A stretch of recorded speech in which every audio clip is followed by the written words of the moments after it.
काय ग कमळे, काय झालं ग? काय ग बाई, नुसती वैताग आहे या लोकांची. शेजार धर्म पण पाळत नाहीत हे लोक.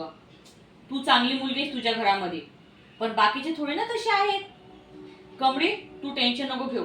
मी नेहमी तुझ्या पाठीशी खंबीरपणे उभी राहणार आहे. आणि हो, जेव्हाही तुला गरज वाटली ना, तेव्हा मी तुझ्या पाठीशी उभी राहणार आहे. शेजार धर्म नाही कामा येणार, तू कोण करणार? आणि बघ, मी तुझ्याच पाठीशी खंबीरपणे उभी राहणार आहे. ते बाकीचे शेजारी बरोबर नाहीत बाबा. मला तूच एक चांगली मुलगी आवडतेस. आणि हो, मी तुझ्याच शेजारी उभी राहणार आहे. तुझ्याच पाठीशी नेहमी उभी राहणार आहे. कळलं का तुला? हो. जाऊ दे ग, त्यांची नेहमीचीच किटकिट असते. तू फक्त तुझ्या शिक्षणावर लक्ष दे. बाकी सगळ्या गोष्टी सोडून दे. तुला सगळं सांभाळावं लागतं. गाय गोठ शेत घर सगळंच तुला बघावं लागतं ग. आणि गावातले लोक तर आहेतच नुसते बडबडे बडबडे. कशाला त्यांचं टेन्शन घेतेस तू?